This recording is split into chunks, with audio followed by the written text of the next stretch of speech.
क'क्राझारनि PWD मावखुलियाव गैया थोजासे मावफारिया।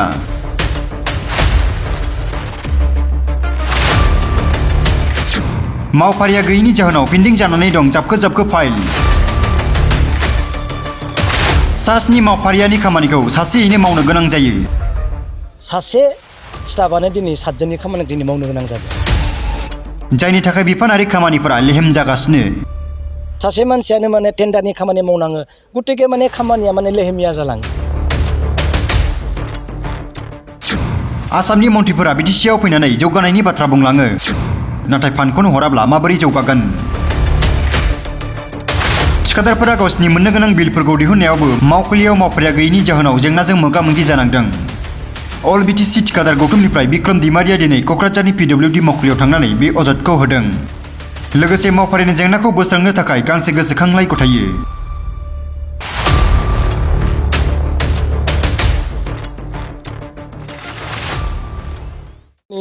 एडिशनेल चिफ इन्जिनियार PWD बिथांनियाव जोङो फैदोंमोन जे गांसे मेम'रेन्डाम लानानै। मेम'रेन्डामनि गुदि जाहोनानो जाहैबाय जोंहा जिथु PWD मेजर डिपार्टमेन्ट बेवहाय नांगौबादि माबाया गैयाहाय स्टाफा गैया, जायनि थाखाय दिनै गोबां खामानिया पेन्डिं जानानै दङ। जायनि थाखाय दिनै नोंथांमोना निस्सय नुदों जे बेयाव 7 जन स्टाफआव सासे स्टाफानो दिनै 7 जननि खामानिखौ दिनै मावनो गोनां जादों। दिनै नट अनलि PWD गुटि डिपार्टमेन्टआवनो, नाथाय आं दिनै PWDनि खोथाखौ बुंनो नागिरदों।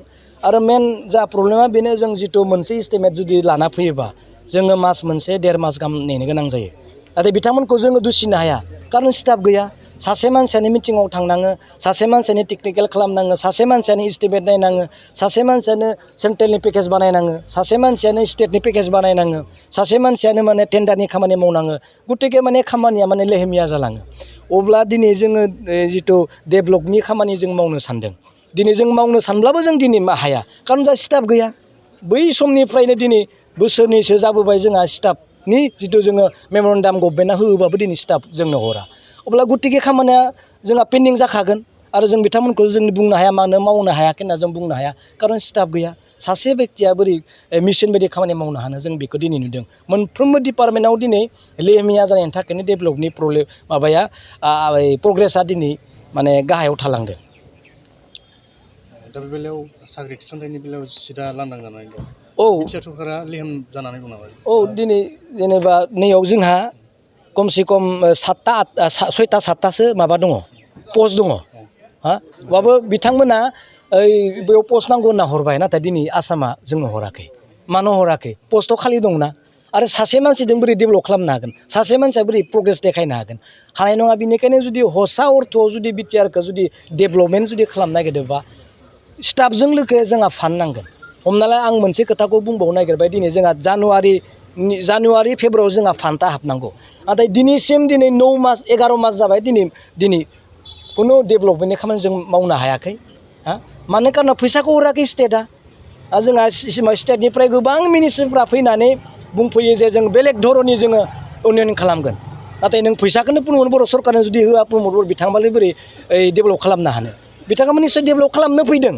दा फैसायानो जुदि फान्डखौनो जुदि स्टेटआ हराब्ला, खोथाजोंल' जुदि बेलेग धरननि जुदि माबा डेभेलपमेन्ट खालामगोन होनना जुदि बुङोबा बिटिआरआ बोरै डेभेलप जानो? जों बेखौनो खालामदों। मानगोनां प्रमद बर' बिथांमोननि निस्सय खामानि मावनो गोसो, खामानि मावनो सानदों, नाथाय फैसा दिनै स्टेट गभर्नमेन्टआ दिनै होआखै।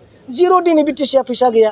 जानुवारियाव हाबनांगौ, दिनै नभेम्बरावलागै हाबाखै। जुदि डिसेम्बराव हाबोबा डिसेम्बर, जानुवारि, फेब्रुवारि, मार्चआव जोबगोन। नोङो 600-700 कटिखौ नोङो मास मोननै फोजोबनो हागोन बा हाया? अट'मेटिकलि डिलेट जालांगोन एबार मार्चआव। गतिके जोंनि बिटिआरआव दिनै आसाम गभर्नमेन्टआ जोंखौ मा खालामगासिनो दङ, गासिबो रायजोआ नुगासिनो दङ।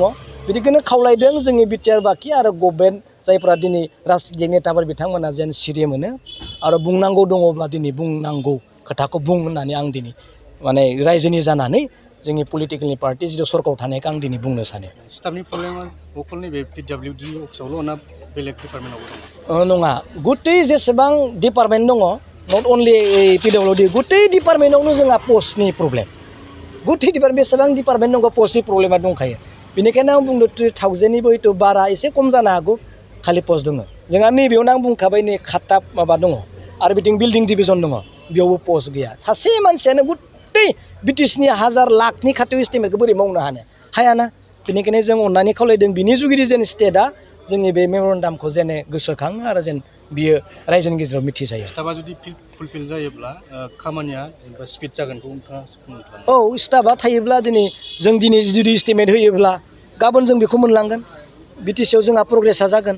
दिनै जों माबाखौ होगोन इस्टिमेटखौ होगोन जुदि सब मास मोनसेनि उनावसो जुदि इस्टिमेटआ बिटिसि सेक्रेटारियाव जुदि प्रग्रेस जायोबा नों माबोरै खालामनो? सानसेयानो बहुद समाय नोंथ' माबाया इयार एन्डिंआ नेनानै थायाना इयार एन्डिंआवथ' नोङो फैसाखौ लाखिनो हाया।